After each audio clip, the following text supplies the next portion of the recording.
Dandelion Princess here, and welcome back to Imp Headquarters. Today I'm going to be reviewing the newest Helva Boss episode, Oops. And I did actually do a reaction to this episode, so if you guys haven't seen that and are interested, you can go ahead and check that out. But oh my gosh, this episode was awesome. Clearing up some long-awaited questions in the series, as well as providing more character development and screen time for both Fizzarolli and Asmodeus, to seeing Crimson and Striker again, it was insane. And to top it all off, Oops is the longest episode in the series we have gotten so far. The episode starts off with showing us Asmodeus and Fizzarolli's morning routine, and boy are these two super cute together. We see how the two go through their day-to-day life, hiding their relationship, albeit badly, as well as finding out that, among the many other things Fizz does for Asmodeus, he's also kind of like Ozzy's secretary, planning out Ozzy's day and keeping track of his meetings. Though Fizzarolli still seems to have his own career working for Mammon and performing. I honestly really like how they depicted Fizz in this episode, because despite Fizz being handicapped, he lives a relatively normal and super busy life. That being said though, Asmodeus does seem pretty overprotective of Fizz, though it's not exactly without any merit. Fizz does seem to feel a little stifled, and just kind of wants to prove that he can do things on his own, and that he doesn't need everything handed to him. But the two do have a genuine love for each other, and their relationship means a lot to both of them. Fizz does end up having a pretty eventful and interesting day, to say the least, when he runs into Blitzø again and they both get captured by Crimson and Striker. And honestly, I absolutely love the idea of Crimson and Striker teaming up as two of my favorite villains in the series so far. It didn't take much to sell me on this idea. My only worry is that the team up was only for this particular episode. Seeing as Striker failed at the end, it's hard to say if they will continue working together going forward. Speaking of Striker though, I love Striker in this episode.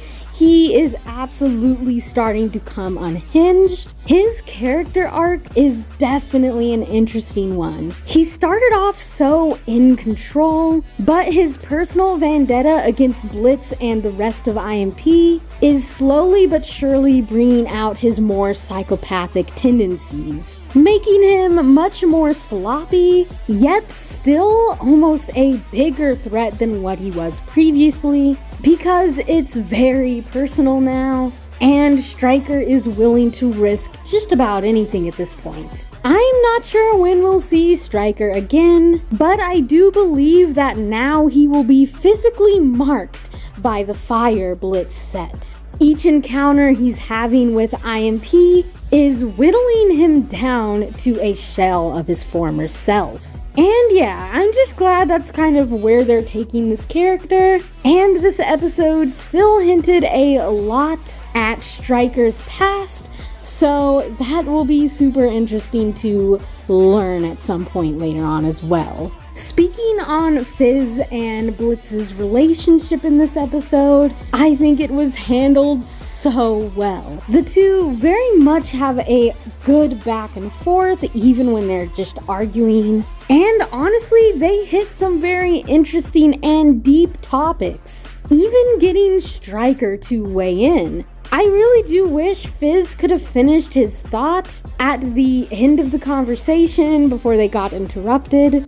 Neither of you filthbags know what you're even talking about. If you think you're superior to anyone, then you are no better than any royal. Don't you dare finish that sentence, clown. Honestly, just from his couple little lines here, Fizz has a super healthy and well-rounded way of looking at society and Hell's hierarchy, and personally, I think it was something Blitz really needed to hear and should have heard. Anyway, Anyway, Fizz and Blitz finally discuss their past, and I just have to say, this series has done flashbacks many different times, and I just love that each time they do it, it's a slightly different way of presenting the flashback, whether it's a visual piece like Moxie's backstory in X's and O's, whether it's jumping back and forth and having complete scenes in the past like the circus, or character explanations accompanied by visual aids, much like Blitz and Fizz's backstory here. It's just really nice that it's not all just one note, one way of telling the story. They play around with it, only providing us with what we need to know at the current time. But anyway, we find out that it is indeed Blitz's fault that the fire happened, where Fizz lost his limbs and horns. Though I am not dead set on this being the full story or the end of the fire incident. A little later in the episode, as they're talking, we do find out that someone, most likely Mammon, was purposely keeping Blitz and Fizz apart. Something more is definitely at play here, I think. Regardless, the fire killed many of these circus imps, including Blitz's mom and probably his dad Cash as well. Everyone basically panicked and ran off, including Blitz. And look, I know there are a lot of people who don't like Blitz as it is, and this situation is only going to add more fuel to that. But let's all try to keep in mind that Blitz is a kid when this happens. Not only that, but he got hurt very badly himself. He lost his mother, he was scared. A lot of people would have done the same thing in his situation, especially if he thought Fizz was already too far gone, or just plain didn't know how to help him. Point is, somebody else ended up finding Fizz and getting him the medical attention he needed. Honestly, this is something else that I actually really appreciated about Fizz's character, is the fact that he didn't really care about the accident. I mean, he did, but I feel like he was more upset that Blitz never visited him when he was in the hospital, and never bothered to get in touch with him. Now, before going any further, I do want to discuss the side plot of this episode. While Blitz and Fizz are captured, Asmodeus has his appointment with Stolas. The series has hinted multiple times that Stolas' next move in his relationship with Blitz is to give Blitz an Asmodeus crystal, so Blitz no longer needs to rely on the Grimoire for his work. Honestly, I really liked Stolas in this episode. He wasn't even made aware that Blitz was also captured along with Fizz, yet he stayed to help Ozzy go through contracts and documents in an attempt to get Fizz back.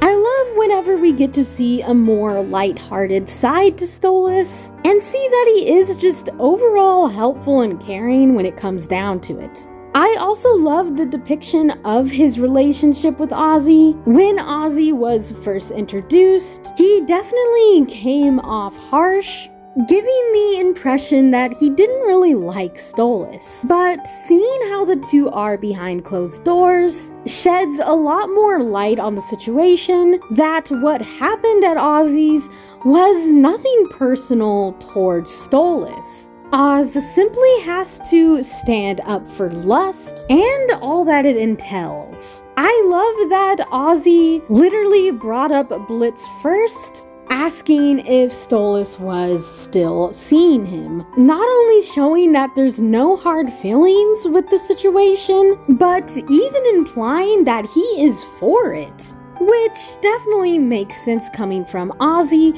who is in a relationship with an imp as well. Even when Ozzy denied Stolas the crystal, he was kind about it and said that he would, but he wanted to respect Fizz first. which I also love, showing that not only has Fizz confided in Ozzy what happened at the circus and about Blitz, but that Ozzy respects Fizz enough to not tell the story himself, saying it's not his to tell, and fully understanding that giving the crystal would directly benefit someone who he believes to have hurt Fizz. But now back to Blitz and Fizz. Blitz and Fizz end up working together to escape in one of the most hilarious and outlandish scenes that the series has given us so far, and Fizz distracting everyone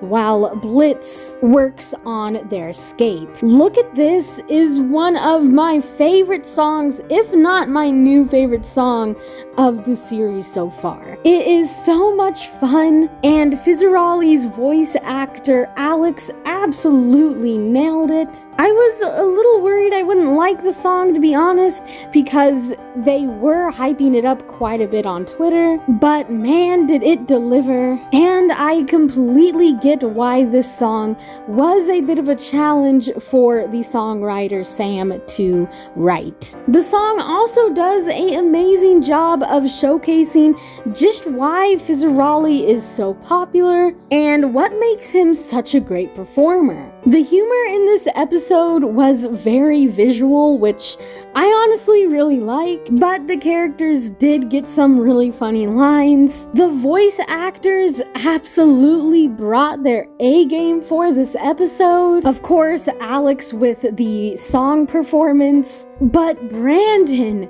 really showed his range in this episode as Blitz. I've definitely praised Brandon on this before, but I love how he just doesn't really come across as someone who would be too good at doing emotional scenes, but every time he does one, he brings me near to tears. I also just enjoyed a lot of his overall line delivery in this episode. I don't know, I could just tell he was having a lot of fun with this one. You want me to get you out? The animation for this episode was stunning, and I know I say this like all the time, but I swear these episodes, they just get better and better quality each time. The visuals for Fizz and Blitz's backstory was absolutely a showstopper, as well as just the color palettes being very vibrant and awesome this episode. I honestly think it helps that we've been to multiple rings in this episode, both lust and greed. So it really brings out the contrast of the different rings and of the show's color palette. This show is very unique when it comes to that regard, because not only do they have the different rings to play around with style and color, but also the human world as well. So I love seeing them take advantage of that. I honestly really loved the ending of this episode. Not only did Blitz and Fizz get something they both needed, that being closure, it also opens the door for them to be friends again. While I don't think they'll ever really be to the level they were, they'll never be best friends, I do think there's a lot of room for growth, and they would both genuinely benefit from being in each other's lives, I think.